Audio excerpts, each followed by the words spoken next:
So thank you so much for sitting here with me. So excited to be talking to you. I've been a massive fan of Refinery 29 since the early days. And of course, you know, as we know, Refinery 29 is one of the most beloved online properties in the world. And you're obviously killing it in the digital space. So why does the physical world still even matter?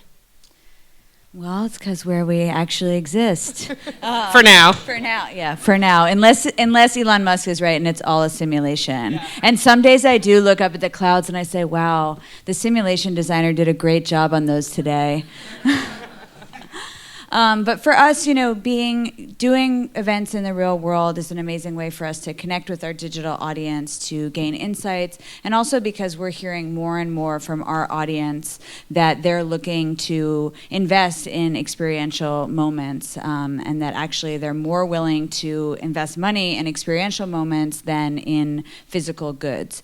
And so for us, being able to provide that to them, being able to provide that as an option to our partners and get really creative with how we engage our audience in that way is a really powerful thing for us. That's such a great insight with regards to your audience, and I'm glad you brought up your audience because, you know, Ben had said this earlier, but Refinery 29 is one of those brands that just so clearly knows who it's for. In what way does your knowledge of your target audience really shape your event strategy? I mean, it shapes it hugely. It shapes everything that we do, and it has from the very beginning. I mean, for me, I came from a magazine background, so moving into digital, which was now 12 years ago, which is crazy. Wow. You know, the most exciting thing to me about moving into the digital space was the immediacy of feedback and being able to actually, you know, not just get a letter that someone sent in to the editor every once in a while, but get immediate understanding of what people were responding to, whether that was by analyzing, you know, the numbers, and I always like to say numbers are people too. You know, whether it was by analyzing the numbers or, you know, when we first started, I would manage all the comments myself. And it was hugely beneficial to get that direct contact and to get that feedback loop because it allowed us to really learn what was working and to experiment further and continue to shape that and continue to take that feedback into account. So that's really a huge part of how we've built our business. I think a lot about the art and the science, you know, using the data, you know, and data is really only as good as the people that are reading it and the way that you're interpreting it, because it can really have nothing, you know, no real substance behind it. Yeah. But for us, you know, we really think about what the audience is looking for and delivering that to them, whether that's, you know, in content or in experiences. Do you think a reliance on data can ever get in the way? Yes. I mean, I think it's an interesting question. I think both are important, the art and the science. There is an element to creativity that is an intuition, that is a, you know, it's beyond comprehension in a way. It's kind of a deep-seated thing. I always want to take everything back to like the cave paintings. You know, people were painting caves before they were organizing, you know, agriculture, and so it's really that the creativity is an instinct of our humanity. And you can't underestimate that. And so sometimes, you know, I do think you have to balance the data with the instinct of creativity, the art of creativity, and find that healthy medium. But the two can really inform each other. But it has to be in the right balance. Yeah. But yeah, sometimes if you're too data driven, you can find yourself just continuing to repeat the same thing over and over again. Yeah. Not taking risk. Yeah, not taking risks.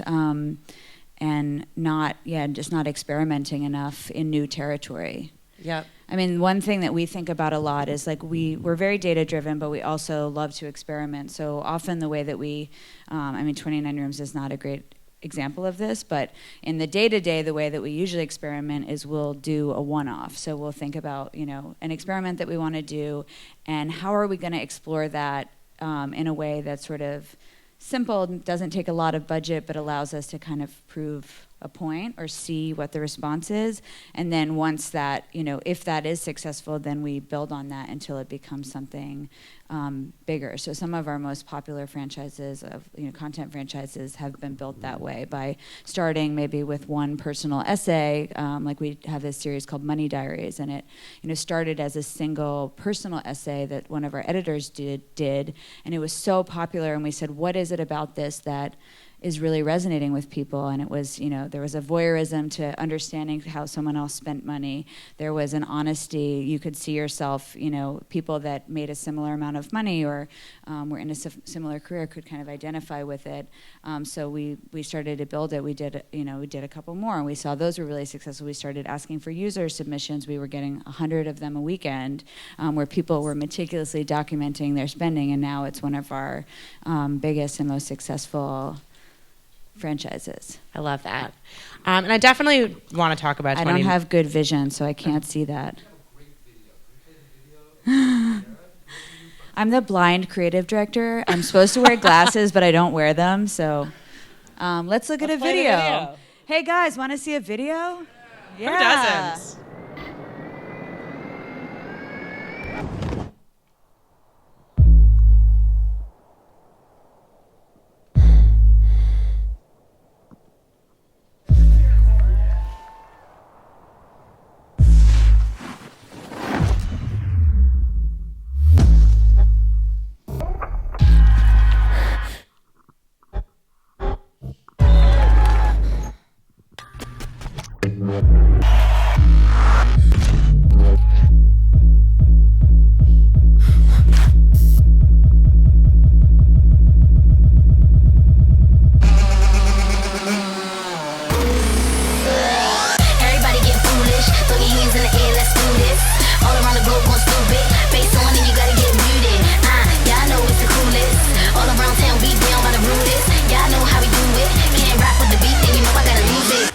Trying to hear that shit. I got a lot of bounce, so much of it I'ma shake the house, moving it in and out, hold it down like what's up now? Yeah, what's up now? Got it on lock like what's up now? Put it to your head like what's up now? Hold it down like what's up now? Rock it, don't stop it. Yeah. I got a lot of bounce, so much of it I'ma shake the house, moving it in and out, hold it down like what's up now? What's up now? Got it on lock like what's up now? Put it to your head like what's up now?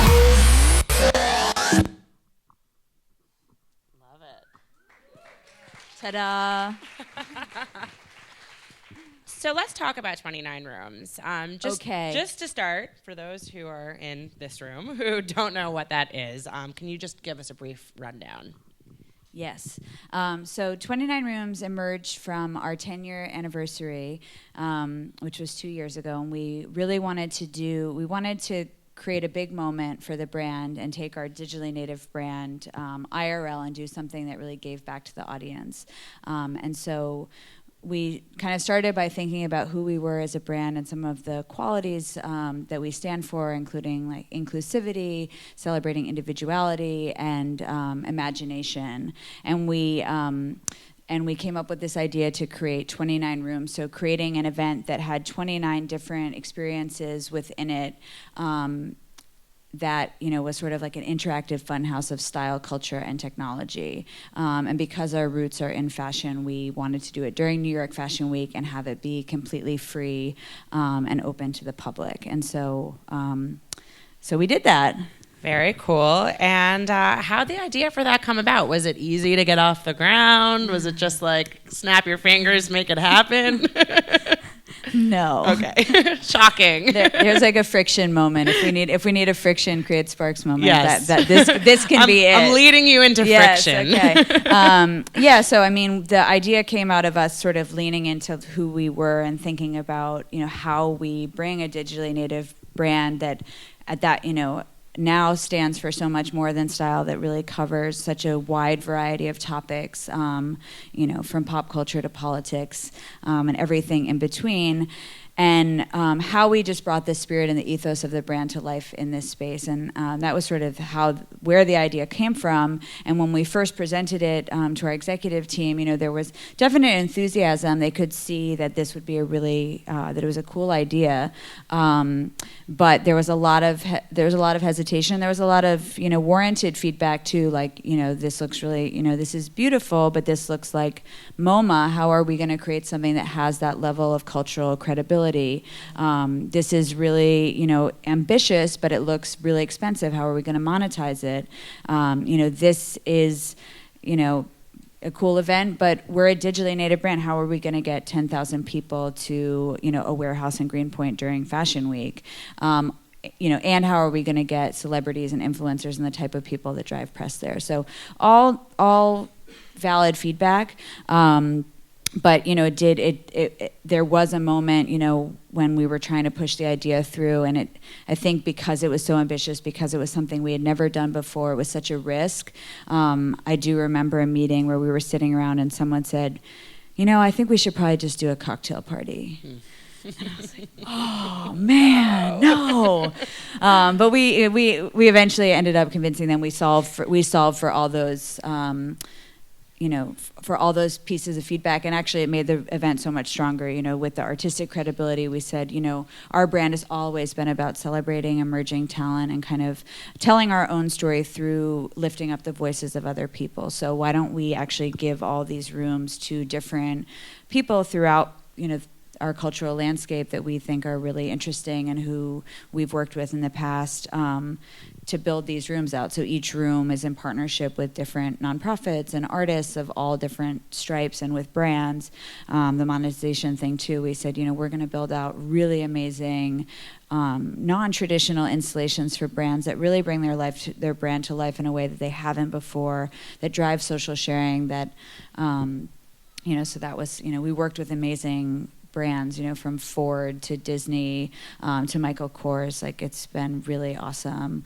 And then, with the foot traffic thing, we said, we're going to use social media as our tool for driving foot traffic and create the most, like, an Instagram playground that is so shareable that everyone kind of can't help but see it in their feeds, and it gets people there. And also by bringing so many different creators into the mix, we also were able to leverage their unique communities to get a really interesting group of people through the door. So all of those tension points really did make the experience stronger and helped us to build it and helped it to be successful. The sparks. Yeah, that friction just made all these great sparks. Yes. So, spoiler alert, it worked out. It did work out. How did 29 Rooms pay back to Refinery 29? Like, how did you measure that, either qualitatively or quantitatively?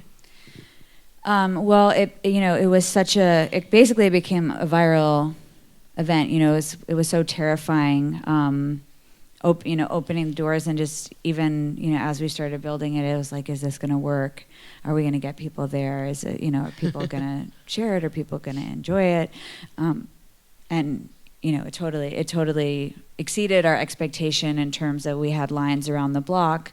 From the moment that we opened, the first year we reached 1 in 6 people on Instagram. The second year we reached 1 in 2 people on Instagram. That is amazing. It was, very, super shareable, and people just love the experience. And I think one of the things that really resonates with people, one of the things that, I'm most proud of is kind of the way that it makes people feel. The feedback that we got, was people saying, this event made me feel creative. This event, made me kind of go back to childhood, and it made me feel free. It made me feel, I wanted to express myself. I think there was contagiousness to, like, the creativity of the event that people left with. They really felt transformed, and we also wove in, and we continue to weave in a lot of interesting different ideas into it. So on the surface it's a beautiful artistic installation, but each room has different themes behind it. So last year we had this beautiful phone installation with hundreds of hanging phones that were in around, and it was a beautiful photo moment and a great selfie moment. But when you actually picked up the phone, it was all these different women from different backgrounds talking about overcoming obstacles in their lives. So it was a really meaningful experience that people took away from it. So we try and work to kind of strike the balance of having a playfulness to the event, having a reflective quality, and then also reflecting the topics that really matter most to us and to our audience. That didn't really answer your question, which is like, absolutely. How did it pay back? I mean, press. We got 1 billion press impressions this year. Yeah, I think the Instagram stat it's alone. also just amazing. Like, I travel a lot for work, and I'm always amazed that I'm, in Amsterdam, and I have people coming up to me, and they weren't at 29 Rooms, but they know about it, and they saw it, and they want us to bring it to, Amsterdam. That's probably not the first place we would bring it, but maybe someday. Yeah, sounds good. I'll come. Yeah, but and for our brands too, we really, we thought about for each one what their KPIs were and how we could drive that. Whether it was, Disney, which was really about launching Minnie Style, which is Minnie's fashion line, and they wanted to get Instagram followers, and they got thousands of followers over the couple of days that we were open, and really kind of kick-started that. So it's paid back in a lot of ways. It's really been So you've been so creative with how you've approached events, experiences. 29 Rooms is obviously an amazing example of that. I love just how you're always stretching beyond, what's expected or what's been done before. Can you share with the group a little bit more about Empathy Lab? Yeah. So we recently partnered with Columbia's Digital Storytelling Lab, and have worked with them on this thing called Empathy Lab, which is essentially an event methodology that gets people to empathize with each other and have kind of courageous conversations around important topics. So we did one at South by with Kesha and a group of students from throughout Texas talking about online bullying, and it was a really amazing event because people were sharing both times that they had been bullied and times that they were bullies. And there's a methodology, it's called 5 times why. So you pair people off, and each person has to ask the other a question 5 times, and the person has to answer it differently each time and take notes, and then they talk about it. And it was really interesting because we had people that had been bullied talking about that experience, and we had a teacher who actually was a bully growing up, and she talked about her experience. I'm a very emotional person, so I might cry, but she talked about her experience growing up and being, from a abusive household, and how bullying was her way of like having control in her life. And it was a very empathy building moment, which is the purpose of the event, and really helped everyone that was there to kind of rethink what we can do to support both people who are being bullied and bullies themselves to create a better world. So with the Empathy Lab, what we're doing is, it's this methodology, and it's an insights practice. So we're using it to work with organizations and with brands to better connect with issues that are important to their audience and their brand, and connect to their mission as well. So we're putting it into practice in a really interesting way. I mean, I think it's a very non-traditional type of experience, and it's similar to 29 Rooms. It's like one of those things that I think, when you do something that's new, people don't always get it at first. Yeah. Like 29 Rooms, when we were first trying to sell it, it was a tough sell because people you haven't done it, so you don't have the proof points. Now it's much easier. But Empathy Lab is something that we're really excited about because we do really believe that empathy is something that can really drive big change in the future, and it's something that we really need to work on as a society. So how do you, obviously hearing, a story like that, the social impact is very clear, but how do you justify a project like that from a business perspective? Like, why is that right for Refinery 29, and when does it make sense to put on an event that might be a little less obviously branded?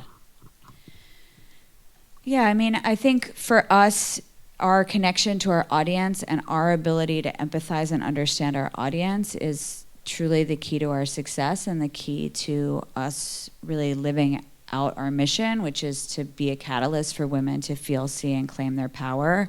So, in business, it's always that balance of doing what is really going to advance our mission and our brand, and finding the ways that aligns with the things that drive our business. So some things have more of one, some things have more of the other. I mean, we're right now we're talking to brands about how we can best tailor the Empathy Lab to work for their purposes, because we do think there's a big opportunity with the insights part of Empathy Lab, that it can really help brands to solve certain challenges that they're facing. I mean, I think especially now that every brand needs to be a content creator, every brand needs to stand for something and be meaningful in the world, to really connect with consumers. I think there is a need for something like Empathy Lab, because it can help to develop those things. It can help to really figure out what your place from a purpose standpoint is in the world, that aligns your business to that mission. So fascinating. Is it too early to talk about any of the specifics that you're talking about with brands, or can you share some? Yeah, it's too early. Next time. Next year. Next year I'll have specifics. So we've talked a lot about, digitally native brands putting on live experiences. What about in reverse? Like, how do we think about taking these physical experiences, live experiences, and translating them into digital content? You mentioned the need. There's so much need for content these days. How do you maximize the impact? I think that's so important. I mean, when we were creating 29 Rooms, that was a huge part of the thought process, was how do we create an event that's IRL to URL? Well, we were going URL to IRL for the event, and then IRL to URL, you kind of want it to be like a whole circle. But I do think that's so important, because, there's a fixed number of people that can go through most events. And, you want to reach as many people as possible. So I think, we think a lot about, I like to call it nose to tail content, because it's like, how do you maximize like all the different, tools in the toolkit to create the most content possible. But with events, we think about what is the story behind the event, how can we build on that, what is the talent that's involved in the event, can we,